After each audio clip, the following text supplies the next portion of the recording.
The shrill ring of my phone at 2:17 in the morning jolted me from deep sleep. My mother's voice cracked through the speaker, hysterical and desperate. "Gary, thank God you answered. Your brother Jake is in critical condition at St. Mary's Hospital.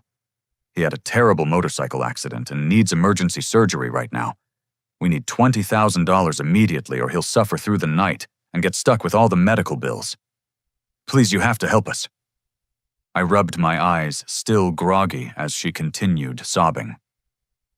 "Your sister Amanda would send the money instantly if we asked her."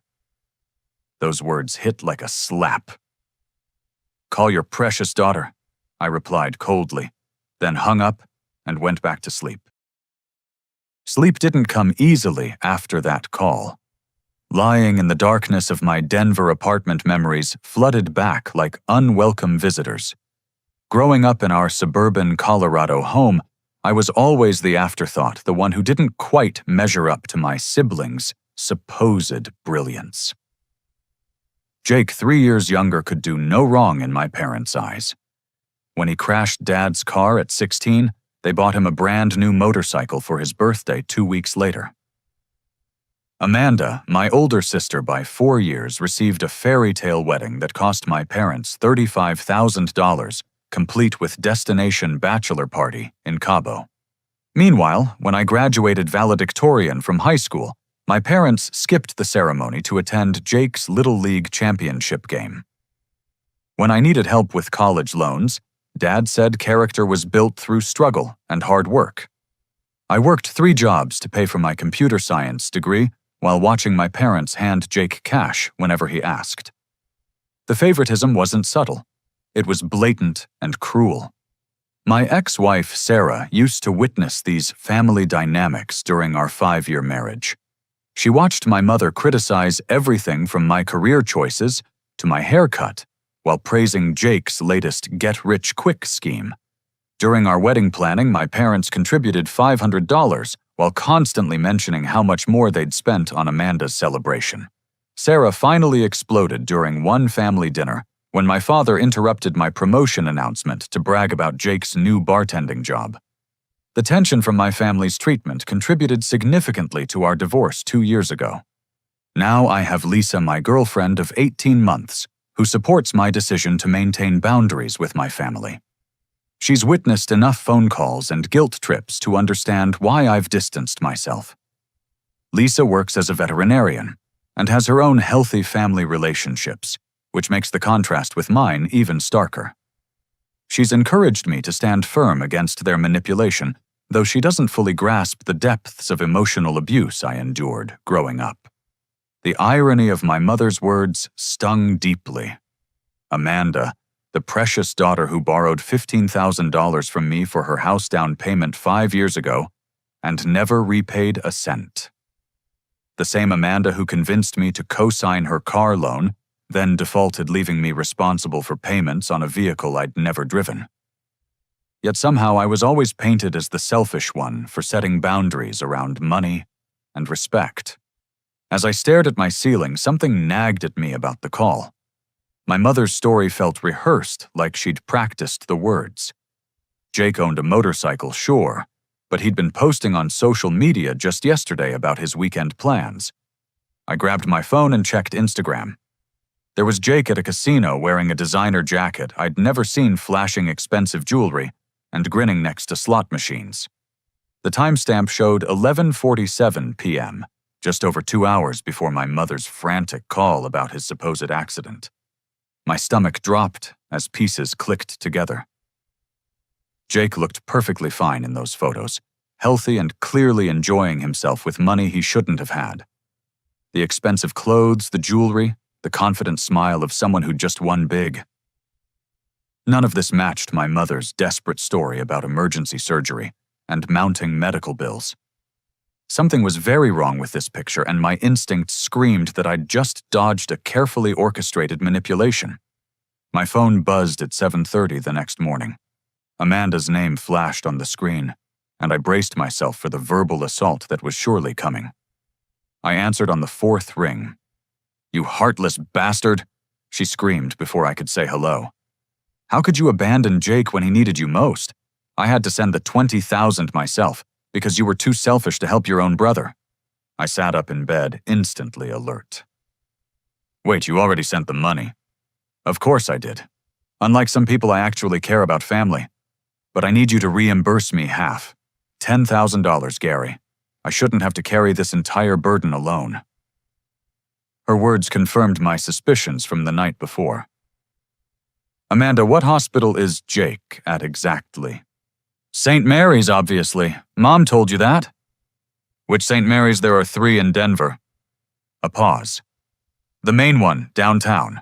Why are you asking stupid questions instead of figuring out how to pay me back? Have you actually seen Jake talked to him directly? Another pause, longer this time. I trust Mom and Dad completely. They wouldn't lie about something this serious. You're just looking for excuses to avoid helping. The defensiveness in her voice raised red flags. Amanda always attacked when cornered, deflecting with accusations, rather than addressing direct questions. It was a pattern I'd recognized since childhood. Amanda, I'm going to ask you something and I want a straight answer. When exactly did this accident happen? Last night around midnight. Gary, why are you interrogating me? Jake is suffering and all you care about is playing detective. But her timeline didn't match the casino photos. I'd screenshot Jake's posts, and the latest one was time-stamped well after midnight. Either Amanda was lying or someone was feeding her false information. After hanging up on her continued demands for reimbursement, I called St. Mary's Hospital downtown. The receptionist was helpful but firm. No patient named Jake Reynolds had been admitted in the past 48 hours. I called the other 2 St. Mary's locations with identical results. My brother wasn't in any hospital. Next, I contacted Marcus, Jake's roommate, from their shared apartment in Capitol Hill. Marcus picked up on the second ring, sounding groggy. Gary, what's up, man? Kind of early for a social call. Marcus, I need to ask you about Jake. Is he okay? Was he in an accident last night? Kotoy? Marcus laughed. Accident dude Jake left 3 days ago for Vegas with his new girlfriend, Crystal. He was bragging about some big score he had planned, talking about hitting it rich and paying off all his debts. Said he'd be back by Tuesday with enough money to move out and get his own place. My blood ran cold. Vegas. He's been gone for 3 days. Yeah, man. Left Wednesday morning in Crystal's car, all excited about whatever scheme he had cooking. Why, what's going on? After explaining the situation to Marcus, who was appropriately shocked, I hung up feeling sick to my stomach. My family had coordinated an elaborate lie to steal money from me and Amanda. But why would Amanda participate in scamming herself unless... My phone buzzed with a text from Brad, Amanda's husband. Gary, call me when you get this. Can't talk at home, but there's stuff about Amanda you need to know. Meet me at the Starbucks on 15th Street at noon if possible. Brad had always been the reasonable one in Amanda's life, often apologizing privately for her behavior during family gatherings. He worked as an accountant and had a reputation for honesty and integrity. If he was reaching out secretly, the situation was more serious than I'd imagined. At noon, I found Brad sitting in a corner booth looking haggard and nervous. Dark circles under his eyes suggested he hadn't slept much lately. Thanks for meeting me, he said quietly. I couldn't say this over the phone or at home. Amanda's been stealing from her work. About 2 months ago, she started taking money from client accounts at the real estate office. Small amounts at first, but it escalated quickly. My heart sank. Amanda worked as a bookkeeper for a successful real estate company, handling thousands of dollars in client deposits and commissions daily. How much are we talking about, Brad? As of last week, around $47,000. There's an audit scheduled for next Friday, and she's panicking. She's been gambling online trying to win back what she stole, but it's only made things worse. She owes money to her bookie, maxed out credit cards, and took a second mortgage on our house without telling me. The pieces suddenly fit together. Amanda hadn't sent $20,000 to help Jake. She'd needed my contribution to help cover her own embezzlement before the audit exposed her crimes. My parents' emergency call wasn't about Jake's medical bills, but about Amanda's desperate attempt to avoid prison. Brad, does she know you're talking to me? God, no. She'd lose her mind if she knew I was here. But Gary, I can't be part of this anymore. Our marriage is falling apart, and I'm terrified we're going to lose everything. I wanted you to know the truth before you got pulled deeper into whatever scheme they're running." As I drove home from that meeting, my phone rang repeatedly with calls from Amanda demanding her reimbursement. I didn't answer. Instead, I began planning my next move, knowing that my family's web of lies was about to unravel completely. I drove straight to my parents' house in Lakewood, a modest ranch-style home they'd owned for 28 years. The driveway needed resealing, and the front yard showed signs of neglect that hadn't been there during my last visit 6 months earlier. I didn't call ahead. Surprise was essential for what I was about to do. Through the living room window, I could see my father Robert pacing back and forth while talking animatedly on his phone. I crept closer to listen, staying hidden behind their overgrown juniper bushes. "The kid bought it completely," Dad was saying. "Amanda already transferred her half, so we're sitting pretty either way. If Gary comes through, we split it 3 ways like we planned. If not, we still have enough to handle the immediate problem." My stomach churned as I heard my own father discussing me like a mark in some confidence game. I waited until he ended the call before knocking on the front door. Mom answered with red, puffy eyes and immediately threw her arms around me. "Gary, thank goodness you came. Have you reconsidered helping with Jake's medical bills? Every hour counts right now." "Actually, I'm here because I have some questions about Jake's condition. Mind if I come in?" Dad appeared behind her wearing the same fake concerned expression I'd seen countless times during my childhood, when he was about to deliver bad news that somehow became my fault. "Son, this isn't the time for questions. Your brother needs emergency surgery and we're running out of time. The doctors are pressuring us for payment." I sat down on their familiar plaid couch without being invited. "Which doctors, Dad? What are their names?" "Dr. Thompson in the emergency department," he answered quickly, "and Dr. Martinez the surgeon. At St. Mary's Hospital downtown." "That's right." Interesting because I called St. Mary's this morning. No patient named Jake Reynolds has been admitted there. I also called the other 2 St. Mary's locations in the metro area. Same story. The color drained from both their faces. Mom sat down heavily in Dad's recliner, while he remained standing, his confident demeanor cracking. "Maybe there was a mix-up with the computer system," Mom said weakly. "Hospitals make mistakes all the time."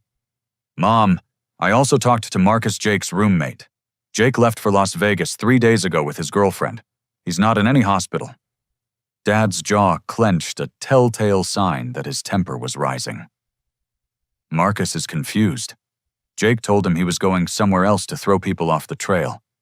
He's been getting death threats from some dangerous people he owes money to. Each new lie built on the previous one, but their story kept changing. First it was a motorcycle accident. Now it was death threats and witness protection. I pulled out my phone and showed them Jake's casino photos from the night before. "Explain this then. Jake posted these pictures from a Las Vegas casino at 11:47 last night, over 2 hours before you called me about his emergency surgery." Mom burst into tears while Dad's face turned red with anger. "You don't understand the situation, Gary. Yes, Jake is in Vegas, but he's in serious trouble with some very dangerous people. They'll kill him if he doesn't pay what he owes." "How much does he owe, Dad?" $30,000, maybe more by now with interest and penalties. "So you decided to scam me and Amanda for $20,000 to help cover Jake's gambling debts?" "It's not a scam," Dad exploded. "It's family helping family. You have a good job, no kids, minimal expenses. Amanda has savings from her real estate work. Jake is our son, and he's in real danger." The front door opened, and Mrs. Henderson from next door peered in. "Robert, Linda, I'm sorry to interrupt, but I couldn't help overhearing raised voices. Is everything all right?" Mrs. Henderson was 73 years old, sharp as a tack, and had lived next to my parents for 15 years. She'd watched me grow up, and had always been kind to me, often commenting on how much I'd accomplished, despite my family's lack of support. "Everything's fine, Margaret," Mom said quickly. "Just family business." Mrs. Henderson looked directly at me. "Gary, dear, I hope you're not falling for another one of their stories.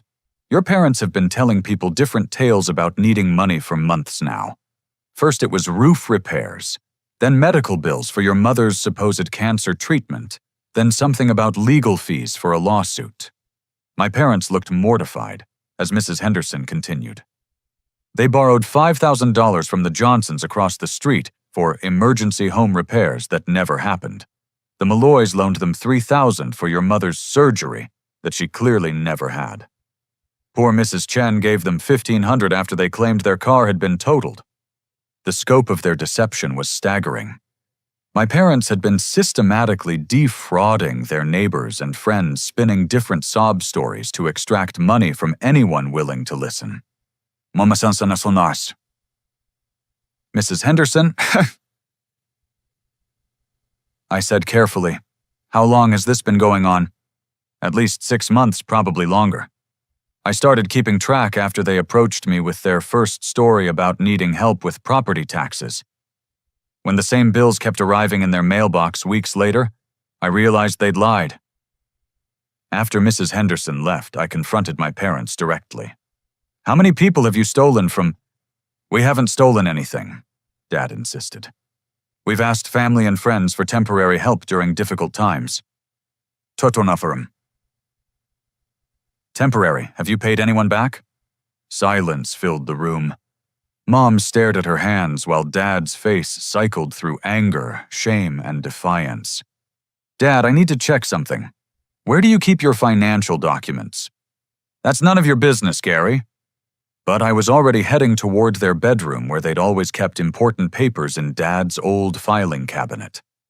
What I found there made my blood run cold. Credit card applications with my name and social security number, some dating back 5 years. They'd opened accounts in my name, made minimum payments to keep them active, and used the available credit to fund their lifestyle and scams. My credit had been destroyed without my knowledge. The betrayal was so complete, so calculated, that I felt physically sick. These weren't desperate parents making poor decisions. They were career criminals who happened to share my DNA. When I returned to the living room with the evidence, both parents broke down.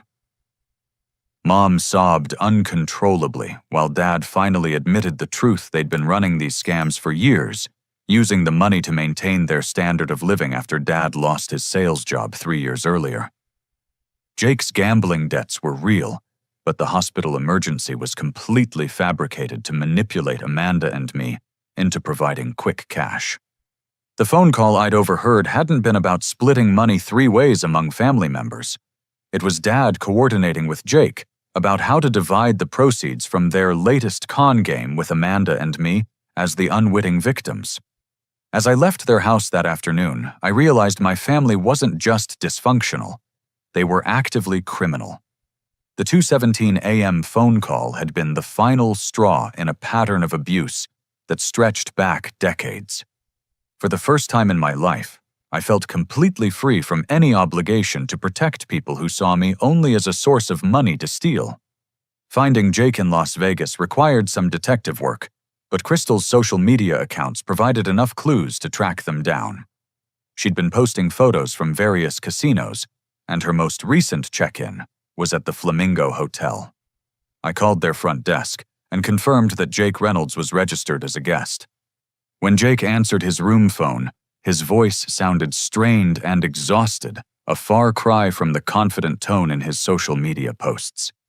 "Gary, how did you find me here?" "We need to talk, Jake. Are you really in trouble with loan sharks, or is that another lie?" A long pause. "It's complicated, man. I mean, yeah, I'm in deep with some bad people, but it's not what Mom and Dad told you." "I'm flying down there tomorrow. We're going to have an honest conversation for once in our lives." The 90-minute flight to Las Vegas gave me time to process everything I'd learned in the past 24 hours. My family's dysfunction had evolved into organized crime, with each member playing a specific role in various scams and cons. I was the outsider who'd become their primary target, the successful sibling, whose guilt and loyalty could be weaponized for financial gain. I found Jake in the Flamingo's casino bar, looking haggard and nervous. Crystal sat beside him, a petite woman with bright red hair, and worried eyes. She worked as a former casino dealer who'd quit her job to help Jake, though I suspected her motives weren't entirely altruistic. "Gary, thanks for coming," Jake said without his usual cocky demeanor.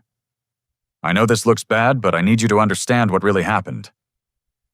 "Start from the beginning and don't leave anything out." Jake's story unfolded like a nightmare. He'd been gambling heavily for 2 years, starting with small poker games and escalating to high-stakes casino visits. Our parents knew about his addiction, but instead of encouraging treatment, they'd begun using his debts as opportunities for their own scams. "They've been covering my losses by stealing from relatives and friends," Jake admitted. "Every time I'd rack up serious debt, they'd come up with some emergency story to raise money from family. The motorcycle accident thing was their idea, not mine." "How much do you actually owe Jake?" $37,000 to Vincent Caruso plus interest that's compounding daily. He's not exactly the patient type. Crystal spoke up for the first time. "Vincent's guys have been calling every hour. They know about the family scam and want the full amount whether you pay or not, Gary. You're now considered part of the debt because your family used your name in their negotiations." My heart sank. By refusing to pay, I hadn't protected myself. I'd inadvertently made myself a target for people who settled disputes with violence. "Jake, did you agree to this plan to scam me and Amanda?" He couldn't meet my eyes. "Mom and Dad promised me $10,000 if they could get 20 from you and Amanda. I was desperate, Gary. These aren't people you can just ignore and hope they go away." "What about Amanda's money? She supposedly already sent $20,000. Jake and Crystal exchanged glances. "Amanda never sent anything," Crystal said. "She needed that money to cover her own problems. Your parents have been playing all of you against each other, using each person's crisis to manipulate the others." The complexity of their scheme was breathtaking.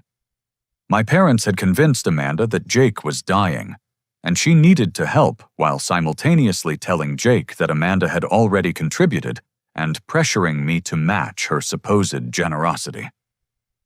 In reality, no money had changed hands except for what they'd stolen through credit card fraud and neighborhood scams. "Jake, how long have Mom and Dad been running these cons?" "Honestly, years. Dad lost his sales job when his company downsized, but they never told anyone.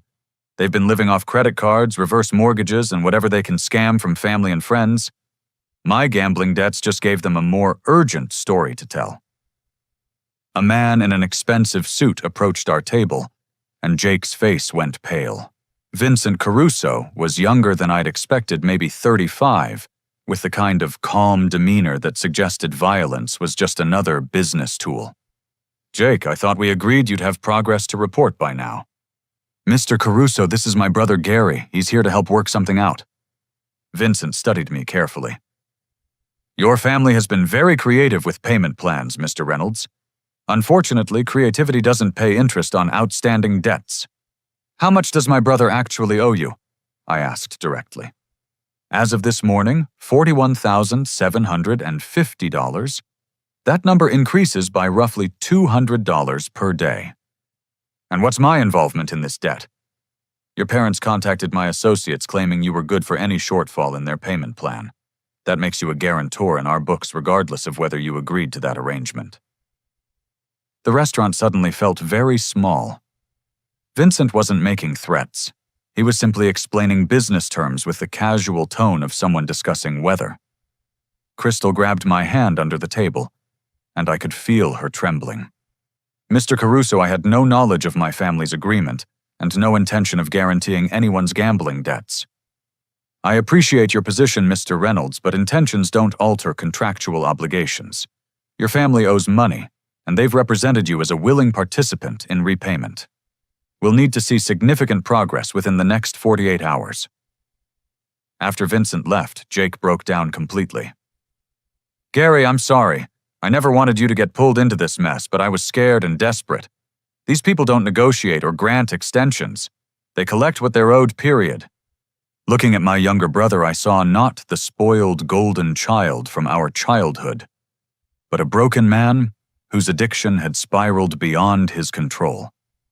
Our parents had enabled his self-destruction while profiting from his chaos, turning family dysfunction into a criminal enterprise.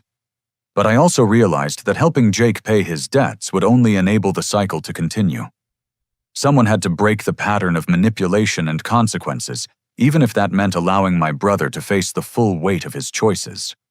The loan sharks now viewing me as part of the debt was a serious problem, but running away or paying them off would only validate their tactics and encourage future extortion. This situation required a different approach entirely, one that involved law enforcement and legal consequences for everyone involved. Back in Denver, I drove straight to the downtown police station with a box of evidence I'd collected: the fraudulent credit card applications, screenshots of Jake's social media posts, contradicting the hospital story records of my parents' neighborhood scams, and documentation of Amanda's workplace theft that Brad had provided. Detective Sandra Williams specialized in financial crimes and family fraud cases. She was in her early 40s with graying hair and the kind of patient demeanor that encouraged honesty from victims and witnesses. Her office walls displayed certificates from various fraud investigation courses and commendations from successful cases. Mr. Reynolds, I appreciate you coming forward with this information. Financial crimes involving family members are often the most complex because victims frequently refuse to cooperate with prosecution. I spent 2 hours detailing everything I'd discovered about my family's criminal activities. Detective Williams took notes and asked clarifying questions that revealed she understood the psychological dynamics of family manipulation. Your situation isn't unusual, she said. We see organized family fraud more often than people realize. What makes your case interesting is the interstate component with your brother's gambling debts in Nevada. Detective Williams, am I legally responsible for Jake's debts to these loan sharks? Absolutely not. Verbal agreements made by third parties without your knowledge or consent have no legal standing. However, the threat to your safety is real and actionable. We'll need to coordinate with Las Vegas Metro Police to address the criminal extortion. She pulled out a thick file folder and placed it on her desk. Mr. Reynolds, I need to share something with you. We've been investigating your parents for 3 months. My stomach dropped. 3 months! Mrs. Chen, your parents' neighbor, filed a fraud report in September after discovering your parents had lied about needing money for medical expenses. When we started investigating, we found a pattern of similar complaints going back over a year. Detective Williams opened the file, revealing police reports from multiple victims: the Johnsons, the Malloys, 3 elderly members of my parents' church, 2 of Dad's former co-workers, and even my high school guidance counselor, who'd been told my parents needed help with funeral expenses for a relative who was actually alive and well. The total confirmed theft amounts to $63,000 from 14 different victims. We've been building a case, but we needed more evidence to establish intent and pattern. Your refusal to pay the $20,000 actually helped break the case open. How did my refusal help? It forced them to accelerate their timeline and make mistakes. When their planned score fell through, they started approaching victims more aggressively and with less credible stories. Mrs. Johnson called us when your parents asked her for money to help with your supposed cancer treatment. I felt sick. They told people I had cancer. Among other things. The more desperate they became, the more elaborate their lies grew. Yesterday's phone call to you was likely their final attempt at a major score before disappearing with whatever money they'd accumulated. Detective Williams explained that my parents had been planning to flee the country. They'd applied for expedited passports and booked flights to Costa Rica for the following week. The $20,000 from me and Amanda would have provided enough cash for them to disappear before criminal charges could be filed. What about Amanda's workplace theft? We're coordinating with her employer and the district attorney's office. The real estate company has been cooperating fully since discovering the embezzlement. Amanda's theft totals $47,300 over 6 months. And Jake's situation in Las Vegas. We've contacted Metro Police and the FBI's Organized Crime Task Force. The loan shark operation your brother's involved with is under federal investigation for interstate racketeering. Your brother's debts may actually help prosecutors build their case against the criminal organization. The scope of law enforcement involvement was staggering. What had started as a simple family dispute had revealed multiple ongoing criminal investigations spanning several states and federal agencies. Detective Williams, what happens now? We'll arrest your parents tomorrow morning on fraud charges. Amanda will be arrested at her workplace for embezzlement. Your brother will need to cooperate with federal investigators in Las Vegas, but his willingness to testify could result in significantly reduced charges. Well, what about the threats from the loan sharks? That's federal extortion, and the FBI takes those cases very seriously. Your family's documentation of Vincent Caruso's threats will help prosecutors, but you'll need protective measures until the organized crime sweep is completed. She handed me business cards for a victim's advocate, a credit restoration specialist, and a federal prosecutor who would be handling the interstate aspects of the case. Mr. Reynolds, I know this is overwhelming, but your decision to seek help instead of paying has likely prevented your parents from victimizing dozens more people. These schemes typically escalate until someone intervenes. That evening, I called Lisa from my apartment and explained everything. She listened without interrupting, occasionally gasping at particularly shocking revelations. Gary, I'm so proud of you for going to the police. I know this can't be easy. It's not, but I keep thinking about Mrs. Chen and the other elderly neighbors my parents stole from. These people trusted them and got robbed for their kindness. What happens next? Detective Williams wants me to be present tomorrow when they arrest my parents. She thinks my presence might encourage them to cooperate rather than continue lying. Do you want me to come with you for support? Actually, yes. I think I'm going to need all the emotional support I can get. As I prepared for bed that night, I received a text from an unknown number. Your family situation has been resolved. No further action required. VC. Vincent Caruso had apparently learned about the federal investigation and decided to cut his losses rather than risk additional scrutiny from law enforcement. The FBI's organized crime task force moved faster than anyone had expected, and Jake's debt had become irrelevant overnight when the entire loan shark operation was shut down. For the first time in 48 hours, I slept peacefully, knowing that the cycle of manipulation and fraud that had defined my family for years was finally coming to an end. The next morning, Detective Williams arranged for me to be present when uniformed officers arrested my parents at their home. Lisa sat beside me in the police car, squeezing my hand as we watched the scene unfold through their living room window. Mom answered the door in her bathrobe, and her face went white when she saw the badges. Dad appeared behind her, already dressed as if he'd been expecting this moment.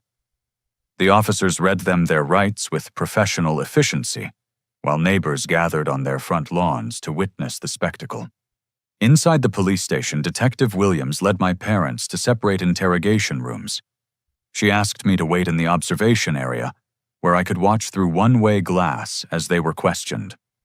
Your presence here sends a message, she explained. They need to understand that their primary victim is cooperating fully with our investigation. Dad went first.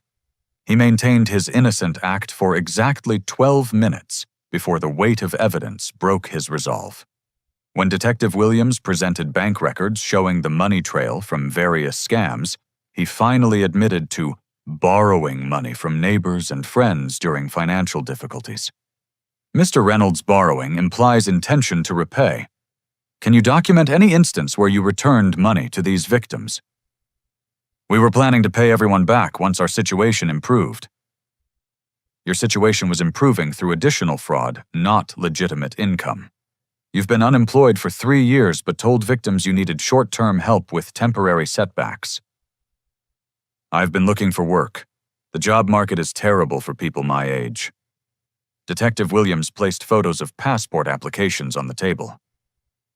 These expedited passport requests and plane tickets to Costa Rica suggest you were planning to flee the country, not repay debts. Dad's shoulders sagged as he realized the futility of continued lies. I never meant for things to go this far. It started small, just asking for help with bills, but people kept offering money and we kept accepting. What about the credit cards opened in your son Gary's name? That was different. Gary has a good job and excellent credit. We knew he could handle those payments better than we could. Did Gary give you permission to use his name and social security number? Not explicitly, but we're family. We figured he'd understand if we explained the situation. The casual way Dad justified identity theft was chilling. In his mind, being related to someone granted automatic permission to steal their financial identity and destroy their credit rating. Mom's interrogation was more emotional, but equally revealing. She broke down immediately when shown evidence of the neighborhood scams, sobbing about how desperate they'd become after Dad lost his job. Mrs. Reynolds, your husband's unemployment doesn't justify lying to elderly neighbors about fake medical emergencies. We didn't think of it as lying. We really did need help, and people seemed happy to contribute when they thought it was for a good cause. Stealing someone's money by claiming you have cancer when you're perfectly healthy is fraud, not creative fundraising. We never said I had cancer specifically. We just mentioned medical expenses and let people draw their own conclusions. Detective Williams presented recordings of phone calls where Mom explicitly claimed to have breast cancer and needed money for chemotherapy treatments. The recordings came from Mrs. Johnson, who'd become suspicious and started documenting their requests.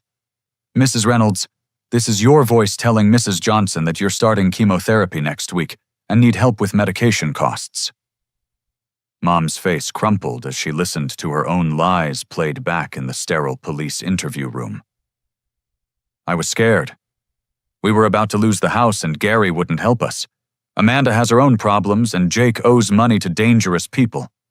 So you decided to solve your family's financial problems by stealing from elderly neighbors and destroying your son Gary's credit. We thought if we could just get enough money together, we could fix everything and pay everyone back with interest. It wasn't supposed to be permanent. After both interrogations, Detective Williams brought my parents together in a conference room, where I waited with Lisa and Attorney Martinez, the lawyer I'd hired to represent my interests in the criminal proceedings.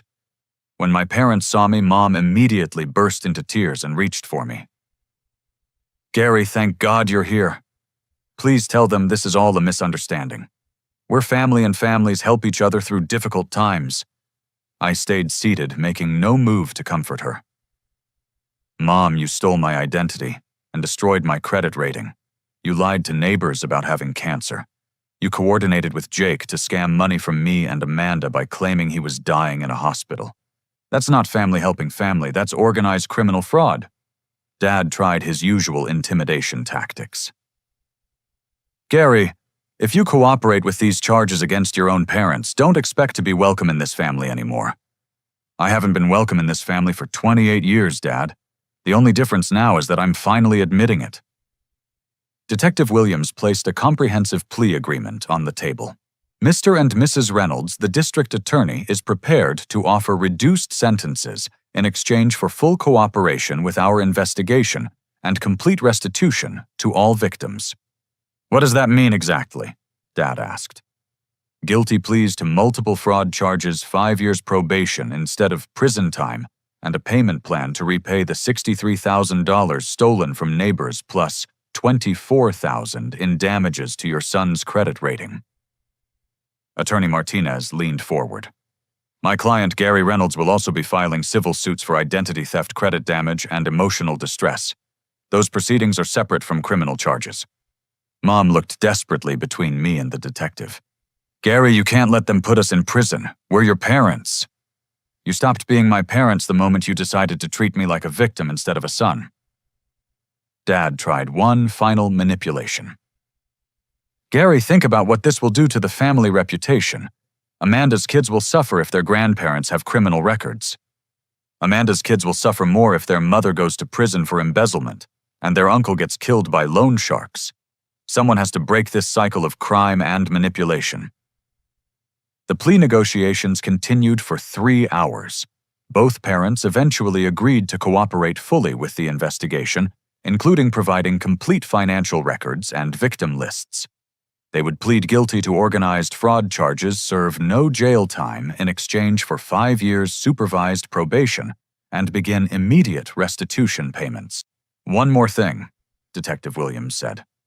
"We found documents suggesting you've been collecting inheritance payments intended for Gary from your deceased mother-in-law. Those forgeries constitute additional felony charges, unless you sign ownership of those funds over immediately." I'd forgotten about Grandma Helen's will. She'd always favored me among her grandchildren and had apparently left me a substantial inheritance. My parents had been intercepting and cashing those checks for 3 years, forging my signature on legal documents. "How much money are we talking about?" I asked.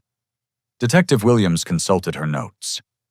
$67,400 in inheritance payments, plus accumulated interest and penalties for the fraudulent signatures. Attorney Martinez smiled. "That inheritance recovery combined with the civil settlement will more than compensate for the credit damage and emotional distress our client has suffered." As we left the police station that afternoon, both parents were processed into the county jail system for booking and fingerprinting before being released on their own recognizance pending formal sentencing. Amanda had been arrested at her workplace and would face separate charges for embezzlement. Jake called from Las Vegas that evening to report that Vincent Caruso and his entire organization had been arrested in coordinated federal raids. The Loan Shark operation was part of a larger racketeering investigation that had been ongoing for 18 months. "Gary, I can't believe this is all happening so fast. The FBI wants me to testify against Vincent and his guys in exchange for immunity from prosecution." "What about your gambling addiction, Jake?" "I'm checking into a residential treatment program next week. Crystal's been researching facilities, and there's one in Colorado Springs that specializes in gambling addiction with underlying family trauma issues." For the first time in our adult lives, Jake sounded genuinely humble and committed to change. The shock of nearly being killed over gambling debts had apparently penetrated his denial about the severity of his addiction. "Jake, I hope you stick with the program this time. Our family needs at least one person to break the cycle of dysfunction." "I know, man. I'm sorry for everything. I never realized how much our parents screwed you over until I saw it from the outside looking in." As I hung up the phone, Lisa wrapped her arms around me from behind. "How are you feeling about everything?" "Relieved, exhausted, angry, sad, pretty much every emotion possible." "Do you regret going to the police?" "Not for a second. My family needed consequences, not another enabler. Maybe now they'll actually change instead of just promising to change." The legal proceedings would continue for months, but the immediate crisis was over. My family's criminal enterprise had been dismantled, and everyone involved would face appropriate consequences for their actions. Most importantly, I was finally free from the manipulation and guilt trips that had controlled my life since childhood. 6 months later, my life looked completely different than it had on that early morning when my phone rang with my mother's fabricated emergency. The legal proceedings had concluded with satisfactory results for everyone, except the perpetrators of the various crimes. My parents were serving their 5-year probation sentences and making monthly restitution payments to their victims. Dad had found part-time work at a hardware store, while Mom took a job as a receptionist at a dental office.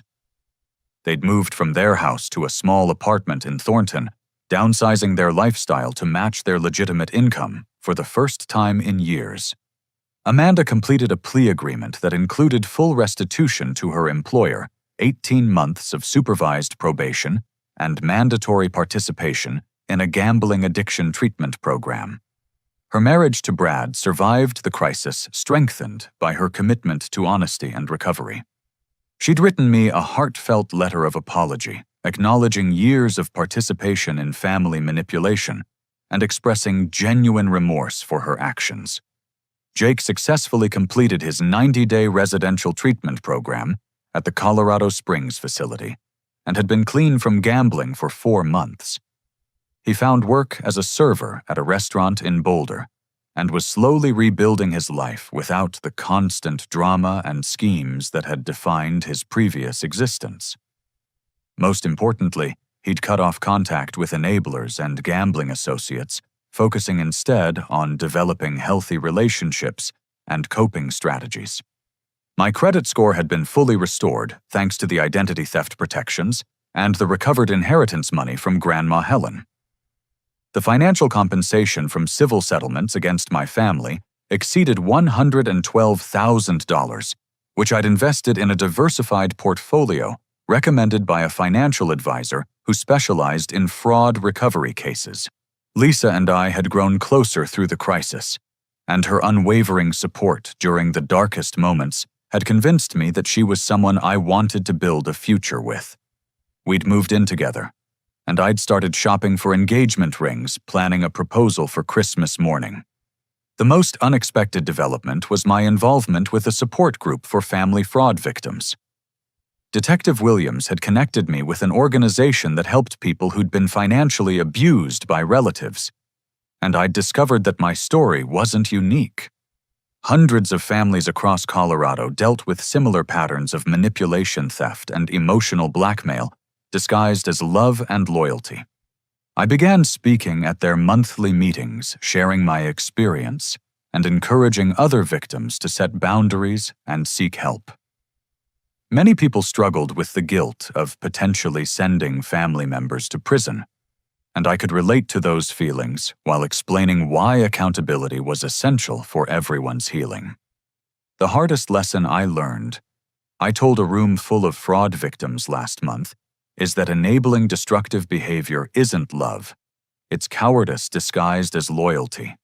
Real love requires courage to do the right thing, even when it's painful. One woman raised her hand. How do you deal with other family members who think you're cruel for pressing charges against your parents? I remind them that my parents' victims were also someone's family members. Mrs. Chen is 81 years old and lost her medication money to my parents' cancer scam. The Johnsons are retired teachers who gave my parents $3,000 they couldn't afford to lose. My job isn't to protect criminals from consequences. It's to protect innocent people from becoming victims. The psychological healing was slower than the financial recovery, but I was making progress with a therapist who specialized in family trauma. Dr. Patricia Morgan helped me understand that my role as the family scapegoat had prepared me to resist manipulation in ways my siblings couldn't. Your parents chose you as their primary target because you were emotionally independent, she explained during one of our sessions. They knew Jake and Amanda would participate in schemes rather than risk losing their approval, but you were always harder to control. I used to think being the outsider in my family was a weakness. It was actually your greatest strength. The emotional distance you maintained protected you from being fully indoctrinated into their criminal thinking patterns. Lisa had started attending some of my therapy sessions to better understand the family dynamics that had shaped my personality. She was amazed by the complexity of the manipulation tactics my parents had used throughout my childhood. I never realized how calculated their favoritism was, she said after one particularly revealing session. They deliberately created insecurity and competition between you and your siblings to maintain control. The crazy thing is how normal it seemed while it was happening. I thought all families operated with constant drama and financial emergencies. That's the insidious nature of family abuse, Dr. Morgan observed. Children have no reference point for healthy relationships, so they assume their experience is universal. My relationship with Jake had evolved into something resembling actual brotherhood for the first time in our lives.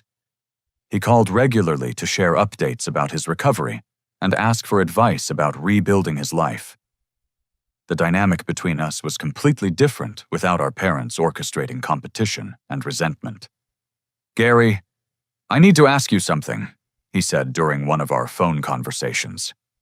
"How did you resist Mom and Dad's manipulation for so many years? I fell for every guilt trip and sob story they ever invented." "Honestly, Jake, I think I was just too angry to be effectively manipulated. When someone treats you like garbage for 25 years, you stop caring about their approval. I wish I'd figured that out sooner. I wasted so much time trying to be their perfect son while they were setting me up to fail. The important thing is that you figured it out before it killed you. Vincent Caruso's guys weren't playing games." "I know. Sometimes I think about what would have happened if you'd paid that $20,000. They probably would have asked for more money 6 months later with some new emergency. He was right. Paying the ransom would have validated their tactics and encouraged escalation. Every successful manipulation taught them that their strategies worked, and victims would eventually cave under sufficient pressure. The police investigation had revealed that my parents planned to disappear permanently after collecting enough money from their final round of scams. They'd researched countries without extradition treaties and consulted with people who specialized in helping criminals establish new identities abroad. My refusal to cooperate hadn't just saved me $20,000, it had prevented them from successfully fleeing justice entirely. Mrs. Chen, my parents' elderly neighbor, who had first reported their fraud, had become an unlikely friend. She often invited me for Sunday dinners and treated me like the grandson she'd never had. Her kindness helped heal some of the emotional wounds left by my parents' rejection and abuse. "Gary, dear, I hope you understand that your parents' behavior reflects their character, not your worth as a person," she said during one of our visits. "Any parent would be proud to have a son with your integrity and courage." Those words meant more to me than any approval I'd ever sought from my biological family. Mrs. Chen's unconditional acceptance showed me what healthy family relationships actually looked like. As I reflected on the past 6 months, I realized that the 2:17 a.m. phone call had been a gift disguised as a crisis. It forced me to choose between continuing decades of enabling or finally standing up for myself and innocent victims. The decision to hang up and go back to sleep wasn't callous. It was the first healthy boundary I'd ever set with my family. Everything that followed from the police investigation to the criminal charges to my recovery and growth stemmed from that single moment of refusing to participate in manipulation. I'd learned that sometimes the most loving thing you can do for family members is allow them to face the consequences of their choices instead of shielding them from reality. The experience taught me that family isn't defined by blood relationships, but by mutual respect, honesty, and genuine care for each other's well-being. My chosen family now included Lisa Mrs. Chen, my therapy support group, and the few relatives like Jake who'd committed to growth and change. The legal system had provided justice for my parents' victims, but personal healing required forgiveness boundaries and the courage to build new relationships based on healthy principles. I'd discovered that breaking cycles of abuse isn't cruel. It's an act of love that protects future generations from repeating the same destructive patterns. Most importantly, I'd learned to trust my instincts and value my own judgment over other people's opinions, especially when those people had demonstrated they didn't have my best interests at heart. The phone call that woke me up at 2:17 a.m. had actually been a wake-up call, in the deepest sense marking the beginning of my real life as an independent adult who refused to be manipulated by anyone, regardless of our relationship. Now, as I write this story, I want to ask you something that's been on my mind since sharing these experiences with others. Have you ever found yourself making excuses for family members whose behavior crosses clear moral boundaries? Sometimes we convince ourselves that loyalty means protecting people from the consequences of their own choices. But I've learned that true love requires the courage to do what's right, even when it's painful.